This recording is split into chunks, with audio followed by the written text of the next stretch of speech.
Dodgers handle the left field position with Michael Conforto. Will he remain there for the remainder of the season? Is Doc sticking with him? We've got an update on that. Also, Clayton Kershaw, he made another rehab start. We're going to hear some quotes from Kersh. Also, a big day for Max Muncy. And will the Dodgers explore some outfield trades? All that more coming up next on Dodgers Dugout Live. It's time for Dodger baseball. Welcome to Dodger Stadium. This is the golden age of Dodger baseball. The Dodgers are building a dynasty. You guys wanted a parade? We got a parade! The Dodgers punch back and head to the championship series. Tony starts the 50-50 club. Mookie Magic. Freeman hits the ball to right field. She is gone! Start the party, Los Angeles. Your Dodgers have won the World Series. Think blue, bleed blue, and I'm out. What is up, Dodgers Nation? Welcome to another episode of Dodgers Dugout Live, the #1 Dodgers podcast and show on YouTube. Everything you need to know about your boys in blue in less than an hour. My name is Doug McKain. You can follow me on X and Instagram at DMac_LA. If you're new to the channel, hit the subscribe button, hit the notification bell, hit the like button. We just gave away a Roki Sasaki jersey. We'll be giving away more jerseys all season long. You just have to be subscribed, have the notification bell on, drop some comments down below. Also, subscribe to our new Discord channel. Over thousands of members in the Discord, and I'm always chiming in, and we got insider stuff in there as well. So be sure to join the Discord, the big lead as well. And we got our first Fan Cave episode dropping tomorrow. So definitely check that out. It's going to drop Friday at 9 a.m. If you want to make a submission too, go to DodgersNation.com/fancave to submit. Lots of awesome Fan Cave stuff, bobbleheads, jerseys. If you've got a Dodgers shrine, a Fan Cave, definitely enter for a chance to win. Today's Dodgers Dugout Live poll question of the show. I asked you guys over on the X, who will be the Dodgers left fielder by season's end? And right now, 13% of you say Michael Conforto, 57% of you say Andy Pages, 30% of you say other. We'll get into that. Also, we're throwing out our April big takeaways. We're going to give our Dodger dogs out. We got our Dodger dog grading system for how the different groups did, how individual players did, and then we got designated Twitter, the best of Dodgers social media a little later. But first, the leadoff. Leading off, the hottest story in Dodger baseball. So the hottest story to me in Dodger baseball is still that you had players that have been struggling, going through season-long struggles. It's still early, but some of those guys in those slumps have come out of those slumps. And yesterday was, I truly believe, one of the best moments of the season so far. And that's because Max Muncy, who had been dealing with his longest home run drought of his career, 105 plate appearances without leaving the yard. His previous high was 79. A guy that has over 30-plus home runs essentially every single full season. From 2018 to 2023, Max Muncy has averaged 32 home runs every time he's had a full regular season. So he's been grinding, searching for that first bomb of the season. Yesterday, he gets not only a home run, but thanks to some bad play in the outfield, he gets a triple. Hopefully that gets Max Muncy going. He gets his first home run of the year, and he talked about it after the game. Just having that moment.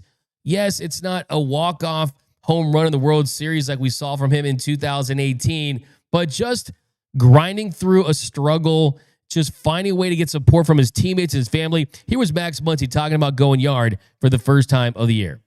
Yeah, he did. He got me pretty good, and it felt really good to have that happen. And I just hope that today is something you can build on. It's a work in progress, and like I said, today is a day you hope you can just build upon, and you just keep moving forward. It just we keep rewatching my bats and rewatching the swings, and the at-bat quality has been good. It's just getting the ball to go forward and, trying to figure out why it's not going forward. And so you just tinker with little mechanics here and there, and you just feel like you keep getting closer and closer. But, we still got ways to go. Yeah, it's been that way for about a week or two. And, like I said, I felt really comfortable in the box. There's still just one or two things that are just a little bit off. And, today was a lot closer. Obviously, the ball went forward today, so that was a good thing. And, it's like I said, the at-bat quality has been good. It's just getting the ball to move forward. And it was an absolute bomb. 433-foot blast for Max Muncy, his first home run of the 2025 season. Hopefully this turns things around, because the thing about Muncy is you can see he's an emotional player. I mean, when he strikes out in a big situation, you get the big F-bombs. You get the bat slamming and this and that. But I started to get concerned when you didn't see that anymore. He was starting to look so frustrated that he was just wondering, when is it going to happen? When are we going to see that first home run? When am I going to break out of that slump? Clearly, it was weighing on him, but he told us after the game that it wasn't just on him. It was also rough on his family and people around him. Here was Max Muncy talking about dealing with this season-long struggle and how it's not just impacted him, but also his family. Not easy. Not easy on me, not easy on my family. Playing in LA is it's not easy, but it's a privilege, and it's a privilege to play under this pressure, and it's something that I've always thrived upon, but it doesn't mean that it's easy. And for me and my family, it's been a rough month. It was huge for me, almost a little emotional, but this clubhouse is very tight, it's very close. Everyone cares about each other in here. We all just want to win, and for us to win, everyone needs to be clicking, and that's something that this whole clubhouse buys into. And just to get that kind of greeting, it felt amazing. So to hear Max Muncy say that, kind of, you can feel just the weight lifted off his shoulders. You saw the reaction from Freddie Freeman, had his hands up in the sky like, yes! And then you saw Teoscar Hernandez pretty much got every single sunflower seed within a 10-mile radius of Dodgers Stadium and threw it in Max Muncy's face. The hug from Mookie Betts. It was a great moment. It really, really was, because, look, Max Muncy, I truly believe, is an underappreciated Dodger at this point. I really, really do think that, just because, I mean, this is someone that has been with the franchise for a long time. This is someone that has won 2 World Series with the club. This is someone that has made 2 All-Star teams. He was pivotal last season bringing home the World Series as far as just getting that group galvanized. It was him and Mookie Betts that went to the front office and said, hey, in the gap between the season and the NLDS, when we have that layoff, we need to keep guys together, travel down to San Diego in a bus. And he was a big part of that. And look, he is 9th all-time in Dodgers history with 191 home runs. He's 1 away from tying Carl Furillo. If he has the year that he should have, he'll pass Matt Kemp this season. Could even pass Steve Garvey. I mean, when Max Muncy's career is over, you could have as many home runs as Ron Say at 228 and finish top 5 in Dodgers history in home runs. So show Max Muncy some love. I think that he's definitely been a great Dodger. I think he brings that attitude, and I just hope that this is the jumping off point. Like I said yesterday, let's treat yesterday as if it was opening day for Max Muncy, and he can really start to get things going at the plate. Now, on the flip side, Michael Conforto. So Michael Conforto, one of the Dodgers' offseason acquisitions that I told you guys I felt like he was going to have a really good year. I thought he could be the JD Martinez, a Teo, someone that signs here for a year, finds a way to make an all-star team, something in that capacity. But that has not been the case so far. It has been a slow start for Michael Conforto as he still looks to find it at the plate. And Dave Roberts was asked about Conforto and what the plan is for him, because of all the Dodgers, he's the one that's still looking for it. He got to a pretty nice start. After yesterday, though, he goes 0 for 3. Michael Conforto, he's OPSing 569, has a 65 OPS plus, is a negative 0.4 WAR, has 2 home runs, is 14 for 90, hitting 156. And then it's also, I mean, the double plays. He's ground into 6 double plays so far this season. He's on pace to finish with the most double plays for any Dodgers hitter. So you don't love that statistic. But Dave Roberts was asked about Michael Conforto and what the plan is for him if you don't see the production you're looking for.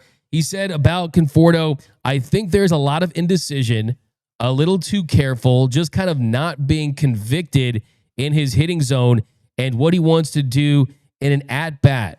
I thought yesterday he hit the ball well to left field. I thought he hit a backside changeup, a hard grounder. I thought that was a good at-bat.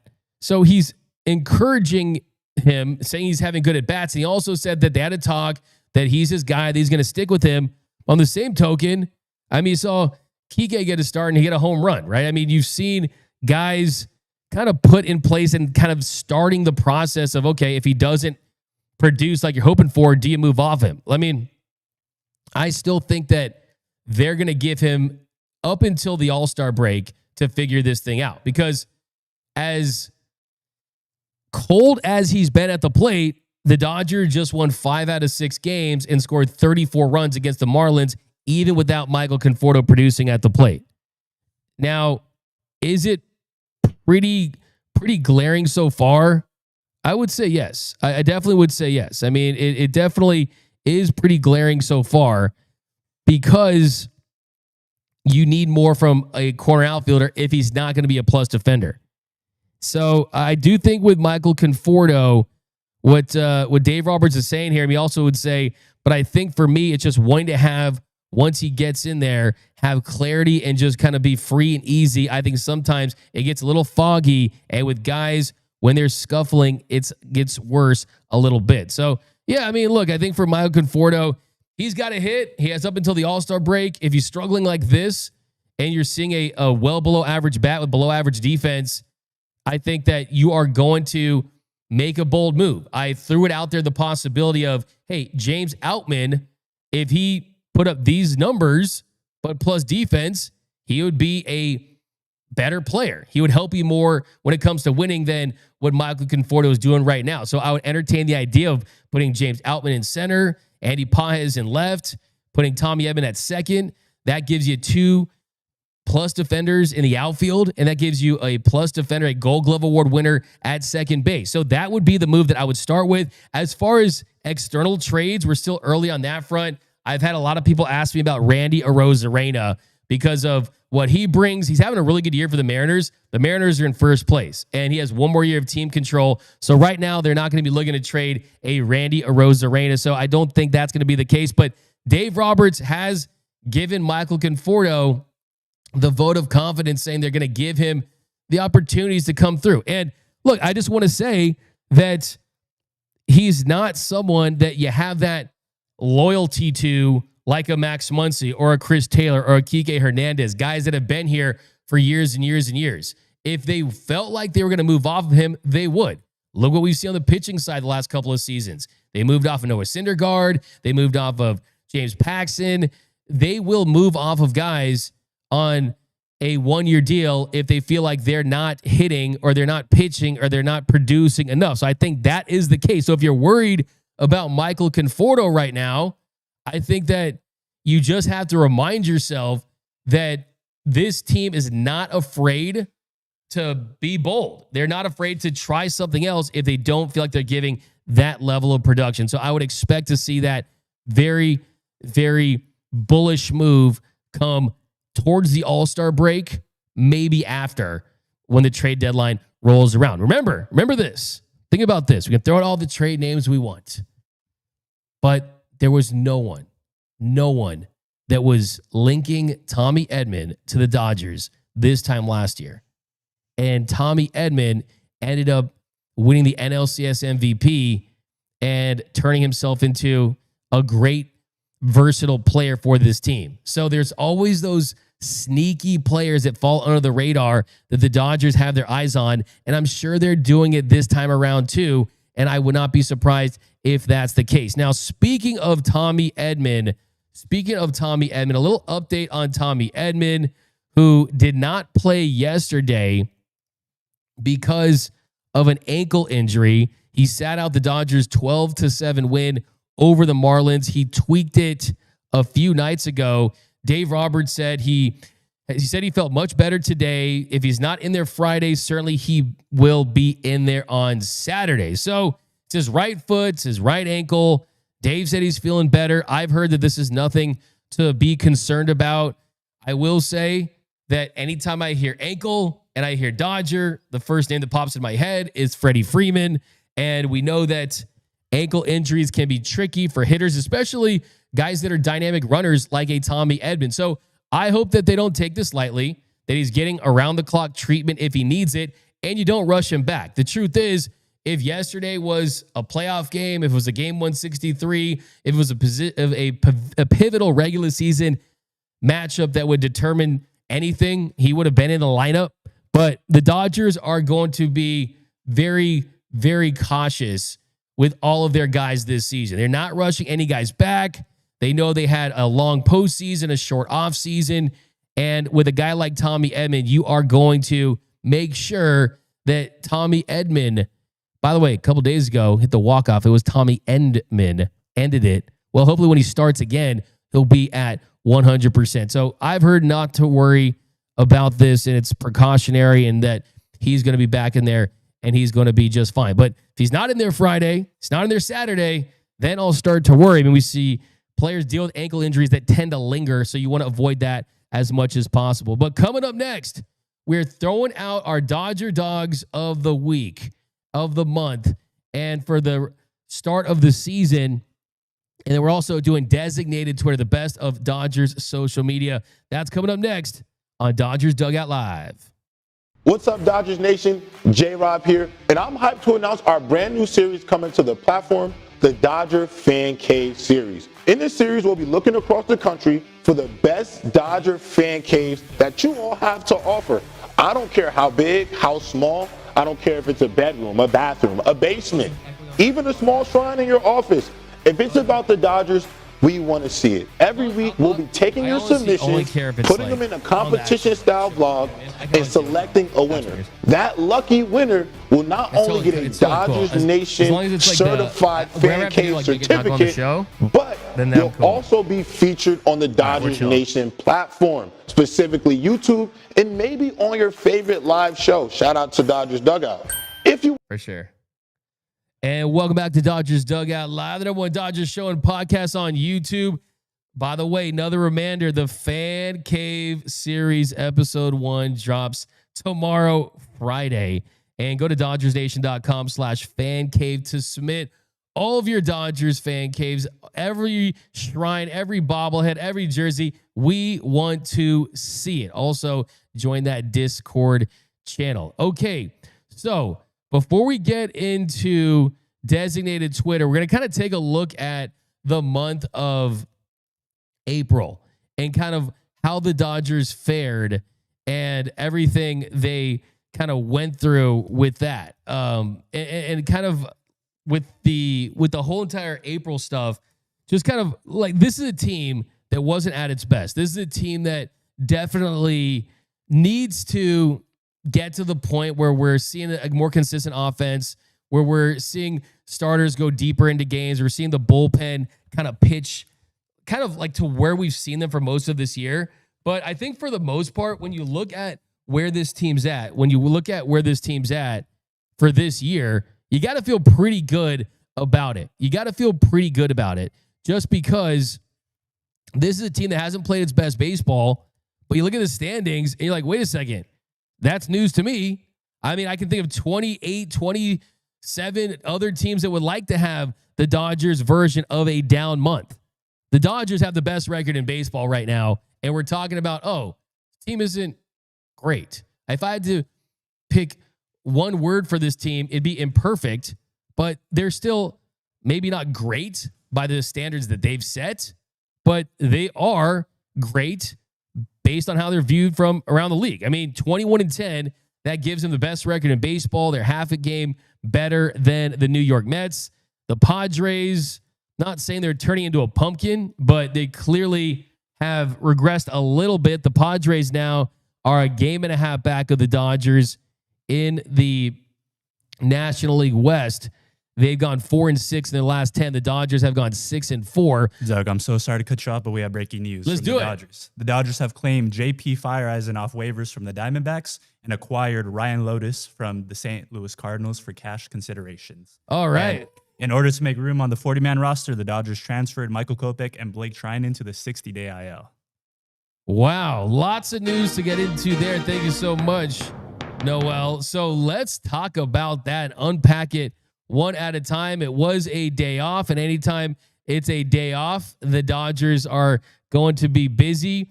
But Ryan Loutos of the St. Louis Cardinals is interesting. It's a right-handed pitcher. The Dodgers, they had to make that move on the 40-man roster spot. You saw what they did with Michael Kopech. That's kind of my first kind of takeaway there. You said Michael Kopech was transferred to the 60-day IL.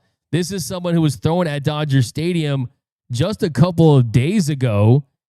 And now you've got Michael Kopech and Blake Treinen both on the. So Treinen doesn't surprise me as much. I kind of expected this with Blake Treinen because they recently said that they were going to lay low and that he and Blake Treinen and Blake Snell, they were going to lay low and they were going to do much throwing. They did felt like they kind of dodged a bullet with Blake Treinen. So that doesn't surprise me. I mean, I think the key with Blake Treinen is that you can get him anywhere close to being healthy towards the playoffs and you're feeling better. But for him, it's a forearm issue and it's forearm tightness. And he has not been cleared to throw once again. And Dave Roberts made it clear to us a couple of days ago that they were not going to rush him back in any way, that they were going to shut him down for an undisclosed period of time. He was placed on that 15-day IL on April 19th with right forearm tightness, was eligible to return, but we know that was not going to be the case. So they're going to shut him down for a significant amount of time. But Michael Kopech, before we get into the players in return, old friend J.P. Feyereisen is back. That's interesting.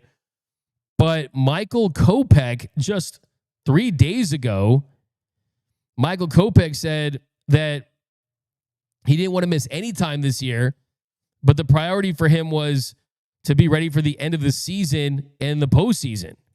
So he was hoping to get back. I mean, Roberts said that Michael Kopech could progress to facing live pitching after his Monday bullpen session, and that you were looking at a minor league rehab assignment that would follow that. Clearly, with Michael Kopech, something has not bounced back correctly. Clearly, they didn't like how one of those throwing sessions went, and instead they said, you know what? We know how important you are to this team's plans in the postseason, so what we're going to do is we're going to kind of make sure that you can try to get things right when we need you the most. So this is concerning just because Kopech has dealt with some injuries and just because Michael Kopech is a flamethrower. He can throw 102 miles per hour. And the harder you throw, the more susceptible you are to pitchers' injuries. And he's a key piece to this bullpen.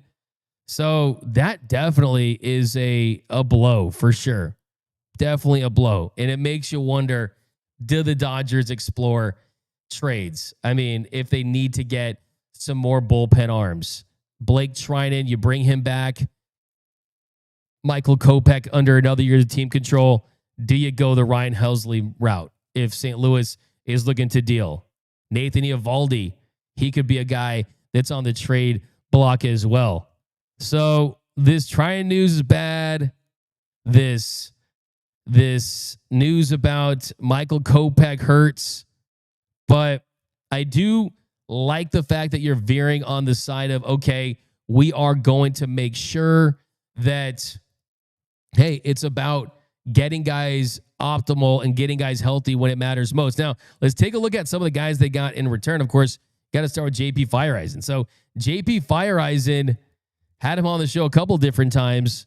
He was a guy that they acquired from the Tampa Bay Rays. And when he was right, he was completely dominant. Unfortunately, after the shoulder injury, he wasn't quite the same. He kind of got rocked in 11 innings with the Dodgers, had an 8.18 ERA, and even the minor league level, he had a 5.48 ERA with a strikeout rate of just 17.9%. He just was not who they hoped that he would be. But clearly they feel comfortable with him and they're bringing him back. And will this be a long-term play? I don't think so. I think that this is something that is a short-term type during the regular season type move. I mean, with the Dodgers, 10 games, he had 8.18 ERA, a 7.79 expected ERA, 9 strikeouts, 5 walks, and 1 save in 10 games. And he ended up down to Oklahoma City, where he had a 5.48 ERA in 33 games with 33 strikeouts, 13 walks, and 42 2/3 innings. So that is a blow for sure. That definitely is a blow. But JP Feyereisen, I mean, before the shoulder surgery in 2023, I mean, he was really good. And then with the Dodgers, he rode that Dodgers, Oklahoma City, LA Express, where he was going up and down between LA to Oklahoma City during that 2024 season. The Dodgers originally acquired Feyereisen back in December of 2022 with a trade with the Rays. He spent an entire season rehabbing his shoulder, and then coming back, they were hoping that he was going to be a part of this team. I mean, he was on the opening day roster when the Dodgers started their season in Seoul, South Korea last March in 2024. But yeah, he had some really big ups and downs, man. I mean, 3 of his 4 stints with the Dodgers, he pitches 1 time. He allowed 3 runs in each appearance and gave 10 runs and 10 outs recorded in that stretch. And then he pitched in 7 games in May, didn't give up a run with 7 strikeouts and just 2 walks in 7 2/3 innings. And then he struggled once again. So look, I mean, there's familiarity there. We know that when he's solid, he can definitely provide depth. And I think the Dodgers probably want to go with someone that they don't feel like they're obligated to kind of commit to. I mean, this season with the Diamondbacks, he had gone 2 innings, has a 9 ERA, given up 1 home run, 3 earned runs, the FIP at 758, strikeouts up a little bit. But yeah, hey, that's clearly something that they're going to look to kind of fortify. Now, as far as the other guy they got in the trade, take a look at him, Ryan Loutos. He comes from a situation where, yeah, you don't see a lot of upside there for sure. Not a ton of upside with him. I mean, this is a guy that has not even really produced at this level. But, I mean, hey, 3 games in the regular season in his career. And, yeah, trying to get some more backstory here on if there's any news on Kopech, because that one is that's definitely a tough situation here. Yeah, Loutos actually started the season in AAA Memphis in last year, had a 1.72 ERA, and then he was optioned to AAA Memphis to start the 2025 season. Then the Cardinals, they DFA'd him on April 28th. So let's see if we can get some scouting report on him. He's from Illinois. Went to Washington University in St. Louis. He played college baseball there. But I don't think this is not a big monster acquisition for sure. I mean, this is not someone that they're looking to be in there and be high leverage. This is definitely a depth play for the Dodgers. But yeah, the big takeaway, man, Michael Kopech, Blake Treinen, both on the 60-day IL. You've got Evan Phillips back, which is big time. You got Tanner Scott pitching better. Kirby Yates has definitely been big for this team. But the concerns I have, especially with Kirby Yates and Alex Vesia and these current pillars in the bullpen, is they're just pitching a lot. They are called upon every single night, it feels like, to go out there and perform. If you look at Alex Vesia and Kirby Yates, they're tied for the major league lead with 16 appearances. They've been in more than half of the Dodgers games this season. Strikeout rates have been big. A 42.9% strikeout rate for Yates, 38.2% strikeout rate for Vesia. I mean, Tanner Scott hasn't had as high of a strikeout rate, but he's been pretty big. So, yeah, look, this is basically the annual Squid Game situation where it feels like Dodgers pitching has cursed a little bit. If you look at right now, Snell, Glasnow, IL. You've got Treinen and Kopech, two of the Dodgers' best relievers from that World Series run, are on the 60-day IL. Brusdar still not back. So you're going to need guys to step up. I do think they're going to make a significant trade at some point if they want to go all in again on this season for another guy. Give me Ryan Helsley, right? Give me a top-end bullpen piece. The bright spot is the fact that Ben Kasperius has really stepped up and pitched very well. Kasperius has actually led the bullpen with 21 2/3 innings of work at a 2.91 ERA, a 2.44 expected ERA, striking out hitters at a 27% clip. So that definitely is promising. And this brings me to Clayton Kershaw. So Clayton Kershaw continues to make his way back. He completed 5 innings in his rehab start. He gave 3 runs on 4 hits, had 4 strikeouts, a walk, threw 66 pitches, gave up 2 home runs, was facing a lineup that had a good amount of big leaguers. I mean, it was a El Paso Chihuahuas. It's the best name at the minor league level. El Paso Chihuahuas. And you had guys like Tim LaCastro, Mike Brasso, Luis Campusano. I mean, that's over 700 games of big league experience between those guys. And you had Campusano and Brasso. They homered off Kersh in the 5th. But up until then, he was efficient. He was looking like he had the feel for the slider. The fastball command looked pretty good. Here was Clayton Kershaw talking about his rehab start yesterday and just kind of where he's at in the process.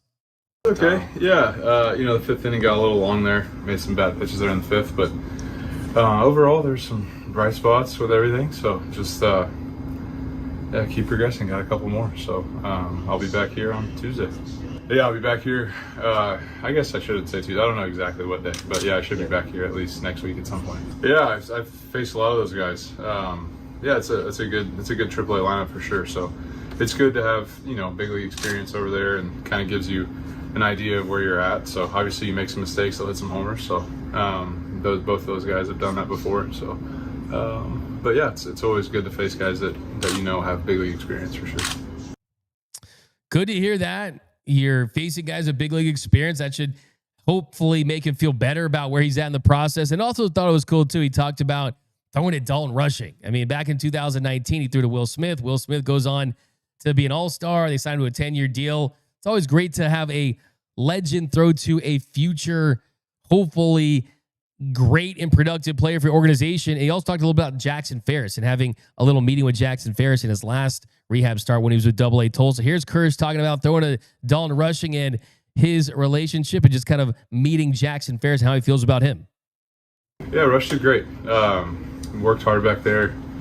He knew the hitters, studied, so he was prepared. And so, yeah, that was my first time ever throwing to him, bullpen, spring training, anywhere. So, I thought I did a good job. Yeah, I like him. He's going to be good. So that's really cool. I just love hearing that, man. That's just awesome stuff. That's a great story for Dalton Rushing and Jackson Ferris and guys like that. But yeah, just kind of getting back to the main story here. Michael Kopech is on the 60-day IL. Dave Roberts will talk about it tomorrow. The way I would rank these 4 moves as far as significance, 1 is Kopech. Number 1 is Michael Kopech, a guy that he's the explosive reliever, a guy that throws triple-digit heat, a guy that throws a 4-seam fastball that can get by hitters. That kind of stuff plays up in the postseason. And him going to the 60-day IL, that's the number 1 story in any of these moves. Because through this week, was close to facing hitters. He dealt with an illness this offseason, and he was hoping to get back. I even talked to Michael Kopech during spring, and he was telling me he was still interested in possibly being a starting pitcher once again. So we'll see what happens with him and when we can expect him back. The second one is Blake Treinen, but I think that everyone expected Blake Treinen to be transferred to the 60-day IL. I don't think that anyone expected him to have a short stint on the IL and make his way back into this bullpen when you consider he's a veteran, his age, what he means to his team in the postseason. they were going to kick that can down the road and make sure that, hey, we're not bringing him back under any circumstances. There's any chance he's going to injure himself before the postseason. And then Feyereisen's cool, man. Say, old friend alert, right? Old friend alert. I mean, that's definitely cool. And then I need to learn more about Loutos just because, I mean, he's 26. He's pitched in 3 games, a 0 ERA, and this is his first year at the major league level. So that I'm going to try to get to my Cardinals connects, my scouting connects to kind of dive deeper into him. Let's see what we have on him on a baseball savant standpoint, just to get a feel for his pitch mix and kind of where he attacks hitters. So in 2024, he threw his 4-seam fastball 54.3% of the time. Also works in the sweeper. Dodgers love pitchers that can throw the sweeper 42.9% of the time. And then he throws the changeup. So he's mainly a 4-seam sweeper pitcher, works in an occasional changeup. He's not a flamethrower. Averaged 94.1 miles per hour on his fastball. And they see some upside. And that upside, I think, comes in the fact that he throws a pitch that's kind of in vogue with this organization. Let's see if we can get anything else on his scouting report here. We got to know everything about these guys. We want to know where they're from, where they went to college. He's a big 6'5", 240 pounds. Fastball, sweeper. It's topped out at 97, so that's definitely fun to hear. If he can, that'll play. That will definitely play. And in AAA this season, he has a 3.38 ERA, a 1.13 WHIP, and yeah, the Cardinals they took him off that 40-man roster to make move for Jose Barrero. So now he's with the Dodgers. And he's has a 40-man roster spot. So he'll probably, he's going to stay in AAA Oklahoma City until the Dodgers need a fresh arm out of the pen. So that is going to be the role for him. He's down in AAA. When they need a fresh arm, that's when to get to him. And then JP Feyereisen, I think you'll see have a more prominent role potentially. And that's where they sit with that. But let's go to the comments, guys. I know you guys have been firing away, so I want to give you guys some love down below in the comment section. We got Tequila Rose 97. Sucks we might not have Kopech for a while, but fortunately there's no rush for him to come back. We got some dogs in the bullpen. You do have some dogs, but those dogs are tired. Those dogs need a nap. Dogs love to sleep, right? And right now the Dodgers bullpen, they lead all of Major League Baseball in innings pitched. And that's something that isn't sustainable. The Dodgers led all bullpens in April with 136 innings pitched. They averaged a little over 4 1/3 innings per game. That is too much work for your bullpen. Steven Lopez, the IL is like a substitution game. You have to keep moving things around to get these guys that you need in right now. The ones you need in October can stay there till fully healthy. Yeah, that's definitely a way that the Dodgers are going to play this thing for sure. Guys like Yandres Gomez, who got roughed up yesterday, but you used him in a game where you scored 12 runs, that's not going to be as big of a concern, right? And it is about keeping the guys that you want to be a part of the postseason run as healthy and fresh as possible. So I think you hit on the nail there. Look at Yohan Ramirez, right? You don't mess with the Yohan. You saw him last season. He took on a lot of innings in the middle of the season. Early this year, you look at Matt Sauer this past week. Look at Luis Garcia. Give these guys credit, man. They're eating innings. These guys are rented cars. When you rent a car, you don't care where you park it. You don't care how fast you drive it. You don't care how much trash you put into it. Sorry, Hertz, rent a car. Yes, I did leave those empty Coke Zeros and those bags of M&M peanuts in there, those peanut butter M&Ms in there. That was me. Yes, so you don't care as much, and that's how the Dodgers, they treat these relievers during the season. These guys are going to be those type of guys. Matthew Miller, if Kopech wasn't going to be ready in the next 3 weeks anyway, this 60-day IL seems to make sense. Wouldn't it, since he's already been on it since the beginning of the season? Yeah, I think that's the thing, too. Look, if you're not going to bring him back imminently, then that has to be the plan with the back dates, right? Clayton Kershaw, for example, he won't be eligible to come back until the middle of May. So you kind of want to line things up to hope that this is not too big of a setback or anything like that. And in this case, you don't think that necessarily is the case, but it definitely is concerning just because, look, Michael Kopech told me he was at like 60% last year at times during the postseason. So that is kind of one of those things. So, and the other thing too, I want to point this out. It's kind of the first time in a while the Dodgers aren't really heavily impacted by a 40-man roster crunch. And when you're not, and you don't have to fight for guys on that 40-man roster, I mean, you DFA'd Eddie Rosario, and when you look at the 40-man roster crunch, when you don't have one and you have open spots on the 40-man, you can take advantage of these waiver wire guys and use those rented cars, like I said, right? They're disposable, right? They're disposable. I mean, like, that kind of sounds almost offensive, but let's just be honest. That's kind of how they view them. That's what they are. So you can do that. You can take advantage of that and make those kind of moves like that. We got the AM Sanchez. Love when you talk scouting report to me. What up, AM Sanchez? Always rocking with us. Appreciate that. AU Potter, did our coaches tell our pitches to use more shoulder power to add velocity?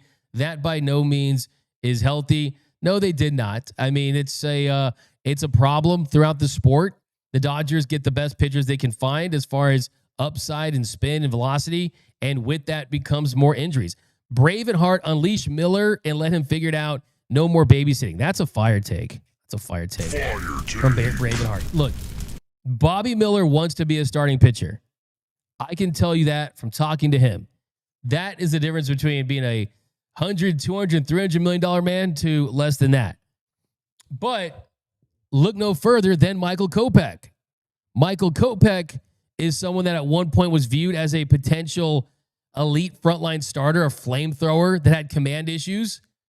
I think from a mental standpoint, if you did need to go that route, it'd be interesting to see what Bobby Miller would look like as a reliever. He would need to prove, though, that he can get through the mental hurdles of dealing with runners on base. So really, on the outset, Bobby Miller hasn't done a lot of things that would make you believe that he could have success as an elite reliever, because his performance declines when he runs into adversity. When runners get on base, the batting average for the opposing team goes up. The effectiveness goes down.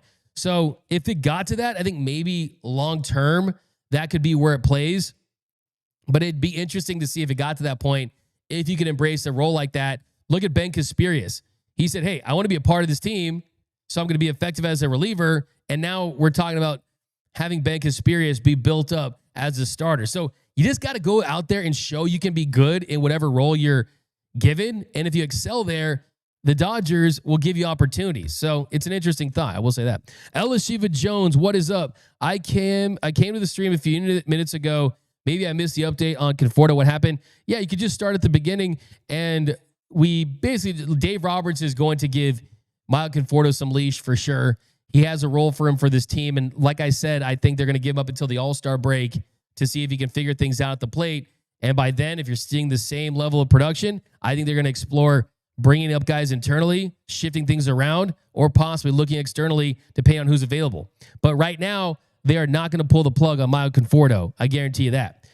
Ray V. Guzman Jr., we traded Bush, and look how well he's doing with the Cubs. We need help. We need to keep rushing for sure. Ray V. Guzman, so I want to point something out. If you offer me the chance to trade Michael Bush for Zaire Hope and Jackson Ferris, I would do that 100 times out of 100 times. Okay? That is almost like Andrew Friedman is Rob Pelinka and the Cubs are Nico Harrison in that situation. Because Zaire Hope is emerging as someone who I talked to yesterday in the scouting department, said he could end up being a top 5 to 10 prospect, a 5 to 10 prospect, not just with the Dodgers, but in all of baseball. That is how good Zaire Hope is. Jackson Ferris is the top pitching prospect in the Dodgers organization. Michael Bush, he's a first baseman or a DH. He only played a handful of games at third, doesn't feel particularly comfortable there. Is Michael Bush raking like we all thought he could? He absolutely is. Bush has a 151 OPS plus, hitting 276, 5 home runs, a 1 WAR season so far. I'm happy for his success, but the Dodgers have a future Hall of Famer at first base. That is Michael Bush's position. The Dodgers have a unicorn that could go down as the best player ever in Shohei Ohtani at DH. Michael Busch wasn't a great fit, so the Dodgers did the next best thing. They got two prospects that are emerging into becoming two of the best prospects in the sport. Daniel Killingsworth, this is why Mr. Friedman stacked up during the offseason. He is always 4 moves ahead of everyone else. In Friedman, we trust. Absolutely, 100%. Could not agree more. Having said that, though, Andrew Friedman has said multiple times that because of that loading up, like you mentioned, because of doing that, he was hoping not to have to be aggressive at the deadline, not to make moves when it came to adding and having to go through the acquisition costs. He said to us after the Blake Snell press conference, Andrew Friedman said, trading for players at the deadline is terrible because it's so expensive. So Andrew Friedman, he tried to make all of his moves this offseason. You go out there, get Tanner Scott. You bring back Blake Treinen. You brought back Teoscar Hernandez. Brought in Blake Snell. But you know how this feels like to me for Andrew Friedman? It feels like to me when you go to the grocery store, you think you got all your groceries, you feel good about what you got, and then you get a text from your wife asking you if you're still at the grocery store when you drive away. And you missed a couple of things, and you have to go back. And you're like, hey, I got to go back, and you got a U-turn. That, I think, is where Andrew Friedman could possibly be just because of these injuries. And the big kicker in all of this is the players that they have in their primes are so good that you still have to go for it. There's no guarantee that Freddie and Mookie are going to be this good the next 2, 3, 4 years. There's no guarantee Shohei Ohtani is going to be this good. This is prime peak Shohei Ohtani. So no matter what happens, they owe it to themselves to go all in this current version of the Dodgers. But okay, guys, let's get into some designated Twitter. Let's have some fun. A lot of stress today, of course. Michael Kopech going to the 60-day IL. Dave Roberts, I just got word that Dave Roberts is going to be speaking to the media tomorrow in Atlanta. Let's see what time he's going to be speaking to the media. That will be at 5:10. So that'll be around 2 o'clock LA time. So we'll probably just wait for that. Or I don't know, we'll probably go early too, but that's when we'll get more information about Michael Kopech, and I'll try to get everything I can here tonight for tomorrow's show. Machine Kelly, I remember watching a DMAC interview with Kopech where Kopech implied he was for sure going to be ready for domestic opening day. Yeah, he did. He felt that way, and he was hoping to be able to be ready, but unfortunately, things have changed. But okay, guys, let's have some fun. Let's do some designated Twitter. Let's get the best tweets, the best from Dodgers social media from the week that was. Designated Twitter, the best of Dodgers social media. All right, my man Noel, see what we got here. Let's pop something up here. Okay. So I dropped this on Twitter. It's what's a Dodgers opinion that will have you like this? And you guys can drop those down below. Noel, try to find some down below, and we'll give them the comment of the show for what's their controversial opinion. So let's read something we got over on the X though. We've got SoCal Mommy. I still get excited when Barnesy plays. Sorry, he's a big part of this team. Some pitchers do very well when he's behind the plate. He doesn't get enough credit. I love that. Give Austin Barnes some love. Austin Barnes had a 3-hit game, was close to a 4-hit game, which would have been a new career high for him. And you're absolutely right. I mean, look, he's hitting 250, okay? 8 hits and 32 at-bats. The pitchers love throwing to him. He teaches young pitchers. Rocky's been really good with him on the mound. Yamamoto's been good. The Dodgers catchers are really good. Austin Barnes, he is the unofficial team captain. So well respected. I'm totally with you. Barnesy deserves some more love. I love that from SoCal Mommy. What else we got? We've got Hayden. There's still hope for Bobby Miller, even if it's a bullpen role. Yeah, we just talked about this, and that is a great point that you make, Hayden. And it is when you can throw 98 to 100, when you've got a changeup and a slider and a curveball that can play, and he needs those pitches. He needs the curveball. He needs the changeup to keep hitters off of his fastball. And if he can execute those pitches, he can not only be effective against big league hitters, he's shown that he can dominate big league hitters. So as long as you have that stuff that you can't teach, that you can't train for, you're still getting opportunities in this league. And look, if he doesn't work out as a starter, teams will be lining up, and the Dodgers will for sure see if he can get it done as a bullpen piece as well. Love that from Hayden. Let's see what else we got.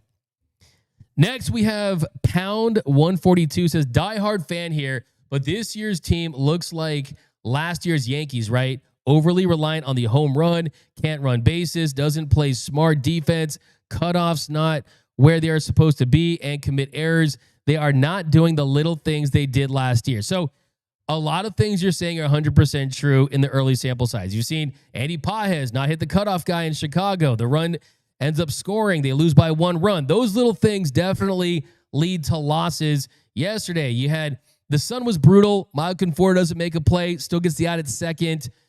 Andy Pages tries to dive for one that he should have let bounce to prevent an extra base hit, and which would lead to another run against Gonsolin. Those little things are true. You had the 2-error game by Max Muncy that led to 5 unearned against the Braves in the game that Shohei ultimately had a walk-off home run. There's a lot of instances there, but where I would disagree with you is that the Dodgers, they don't downplay this stuff. That internally, the Dodgers stress the importance of good defense. They stress the importance of good base running and doing the little things. And you got a lot of smart players. That's why I want to see a better version of a defense, even if it is a James Outman or a Tommy Edman taking over at second in center field. And it's just, yeah, I mean, if you're Teo and you can rake like that, you can get away with it. But I think overall, not the best start. Ned Cleddy, the Dodgers' old GM, you should talk about presentation. How are you presenting yourself? And they're not presenting their best, but they still have the best record in the sport. And they still emphasize those things. So that's the difference between the Yankees and the Dodgers, is when the Dodgers are bad at that stuff, they realize it and they address it. And the coaches, I can tell you from talking to them, have made it very clear that they need to be doing those little things. The Yankees like, we can slug. We can hit homers. That's all we need to do. But that's not the case for this team. Okay, next what we got? Next, we've got JSR. Kenley Jansen was the GOAT closer, and everyone that thought he sucked obviously doesn't remember how we desperately tried to replace Eric Gagne for 5+ years with people like Javi Guerra and Jonathan Broxton. Yeah, I still love me some Jonathan Broxton. I still remember when he threw 103 miles per hour back in 2009. But yeah, absolutely. Look, Kenley Jansen, he was the best Dodgers closer for the longest. And when he was at his very best, the man was unhittable. He truly, truly was. I mean, in 2017, he had a 3.15 ERA plus, had 41 saves. 2016, a 2.19 ERA plus, a 13.6 strikeouts per 9. His all-star seasons, he was unhittable. He had his bread and cutter, and that cutter was one of the best pitches that any relievers had in sports in the last 2 decades. I mean, really one of the best cutters since Mariano Rivera at his peak. So, yeah, look, I mean, not bad for a converted catcher. So I totally agree with you. Was he great in the playoffs? No, he was not. He was not good. Was he kind of put into roles where they asked too much out of him, like the 2-inning save where he gave up the bomb to Marwin Gonzalez in 2017 Game 2? I think he was. Didn't get it done in Game 4 of 2020 in the World Series either, but still, a California adventure was still a fun ride, and we'll always have love for him. But what else we got, my man Noel? We got the Micheladas are just not good. That's from Mr. No. I mean, they hit the spot. It depends on the day. I think it's a hot, sunny day. I like the brim, man. I'm weird, bro. I'll get that brimmed up Michelada. I'll lick the whole thing off before I even take a sip of that thing. Yo. What? No, I don't like tahini, so that's what I'm saying. You don't like that? I'm Mexican. I know I'm going to get probably the Mexican Dodger fans are going to come for me, man. I'm not red in my community, but I don't like the tahini. Where's my video of you? I don't like the salt either. No, that salt goes hard. I don't know, man. Look, I mean, trust me. Like, for me, I mean, Modelo's are nice, but I mean, I would go for the Modelo. I mean, I'm a beer dude or a Coke Zero dude. Micheladas, though, they're fun. They really are. I mean, that tomato juice kind of goes hard. Let us know, though. Do you think are they not good? I think is a stretch. It's just not your flavor of ice cream that you like. Yeah, man. The chat's going to come from me. That's my hot take. I'm not a fan of the brim. I'll get it without the brim, honestly. I'll get it and I'll just lick the brim, won't take a sip of it, and then crush a Modelo and a Coke Zero. Have you ever had like the Mexican hard candy, like the tahini? Tahini, yeah. I'm eating one right now. Come on, man. No, I love those though, for sure. We got the Pacifico on top. That is from our guy down below in the chat. Element says micheladas are fire, but I'm not a huge fan of beer. Yeah, I mean, look, it depends. It really depends on the day. I think the day, if we want a day drink, for sure. Beer Salma says a torta a day keeps the Padres away. That's a fire take. That's a fire take for sure. I like that. That's for sure. I mean, but I know that some people don't like micheladas though. I mean, I would say the ones that are in the cans, those like Bud Light, Clamato things, those aren't good. If you got like homemade ones that I've had at like parties and stuff, I mean, I actually kind of love that stuff. It's actually pretty nice. It's pretty nice. But Ray Soda just made my mouth water. Here we go. Paul D-Mac, you should wear that helmet that Kike was wearing. That's awesome. I love that. For sure. All right, let's get the next one, Noel. Henry says Mookie Betts isn't who he used to be and should be traded for assets and another impact player. He hasn't showed up when we needed him in the postseason since 2020. He is practically an automatic out in the postseason and has been for the past few years. That's certainly a hot take right there. And first and foremost, Mookie Betts has a lot of years left on that contract. I mean, talk about 8 years. He signed a 12-year, $365 million deal, 7 years left. So that's a lot of money. And look, the truth is about Mookie Betts is he was actually good last year in the postseason. I mean, people forget that after that really bad drought against the Padres, I mean, he was hitting home runs to start games for pretty much the last 2 games of the series, games 3 and 4. And you saw him leave the yard. And then in the NLCS, he definitely had some moments as well. Against the Mets in the NLCS, he had an 1182 OPS. Against the Padres, an 889 OPS. Hit 2 home runs, had 2 home runs against the Mets. In the World Series, wasn't awesome. Hit 278, but did hit that go-ahead sac fly for the Dodgers that gave them the lead. And look, Mookie Betts is an iconic Dodger at this point. Like, he is going to go down as a Dodger in the Hall of Fame. This is a zero consideration type of thing. You don't trade a future Hall of Famer in Mookie Betts. I think this season, I want to see if the defense can be sustained and if we can see the version of Mookie Betts we saw for most of his career at the plate. But he did have a really good week against the Marlins. He's had 10 RBIs his last 4 games.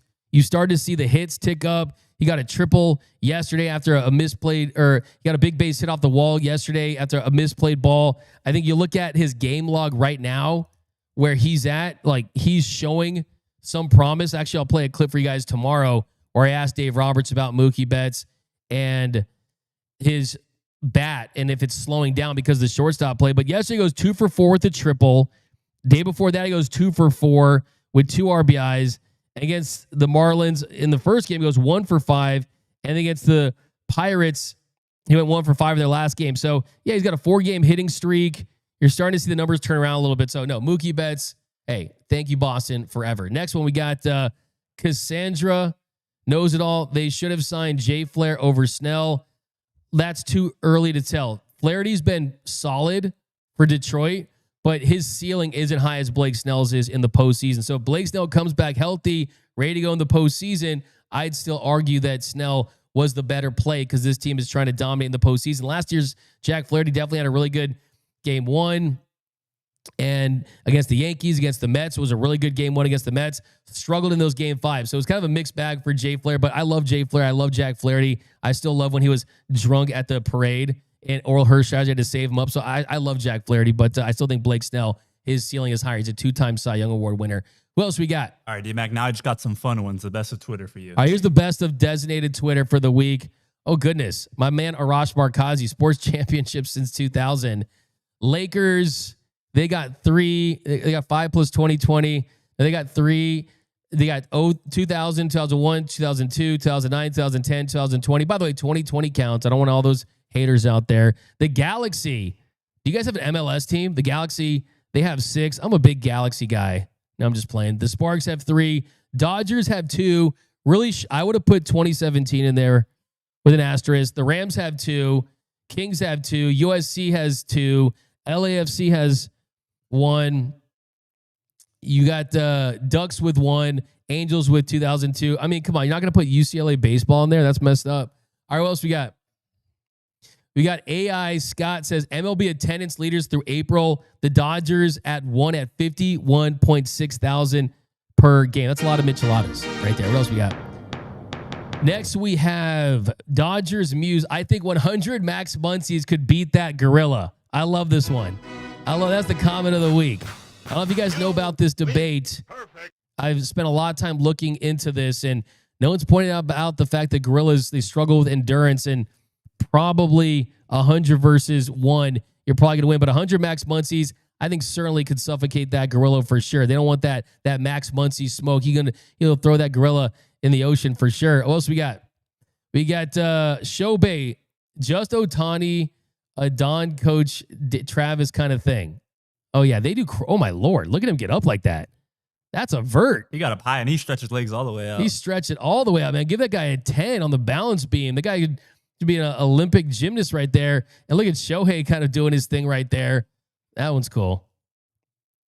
And then we have Kike Hernandez. Oh, this girl with the little helmet, the Kike Hernandez. Yeah, make that a trend. I like that. Give that a let's go Dodgers for sure. And here we have Dodgers burner. Find someone who will celebrate you like Freddie Freeman celebrated Max Muncy's first home run in 2025. Yes. Fists up, head to the sky. Reminded me of the scene from Shawshank Redemption when Andy's escaping from jail. Yeah, absolutely awesome stuff by Freddie Freeman. All right, what else we got? Let's see some more from Designated Twitter. Okay, this one is interesting. It's from Podcast Doesn't Exist. The greatest rotation in history. Was it fun while it lasted? They have Blake Snell crossed out, Shohei Ohtani crossed out, Yamamoto, Roki Sasaki are still in play, Glasnow, Bobby Miller crossed out. They have Glasnow injured, Bobby Miller demoted, Dustin May still there, and then Kirsch injured, Gonsolin injured. So look, this tweet is not valid because Gonsolin's back, Catman looks legit, Kirsch is coming back, Snell hopefully will be back, Ohtani's come back, and then, yeah, Glasnow hopefully will be back too. But, yeah, it does kind of put things into perspective when you see that one. All right, anything else we got? Okay, this one was hilarious. I saw this one. It's a picture of Glasnow and his injury. It says cramps back, elbow, cramps shoulder, and this is me when I hit 30. So yeah, once you get to those 30s, man, you get the cramps, the back, the elbow. It isn't very fun. But yep, guys, couple more here down below. Let's see what we have for your unpopular opinions. We got Foxy Cinnamon, delusional hot take. I thought Roki would go to Seattle because their pitching staff was so elite, pitcher-friendly market, smaller market, West Coast, lower profile. I was wrong. Hey, I'm sure you're happy that you were wrong. But that is going to do it for this episode of Dodgers Dugout Live. My name is Doug McKain. You can follow me on X and Instagram at DMac_LA. Subscribe to the channel, hit the notification bell. Do us a huge favor, hit the like button. We'll give you more news and updates on the Michael Kopech, the new players we got in. I'll try to interview some people from St. Louis to get some more details on those guys. So definitely tune in tomorrow, guys. And if you haven't yet, join our Discord. We've been talking a lot in the Discord. You can hear from me in there. Really fun. And do me a huge favor too. Subscribe to The Big Lead, my new show about all sports. But that's going to do it for this episode of the Dodgers Dugout Live program.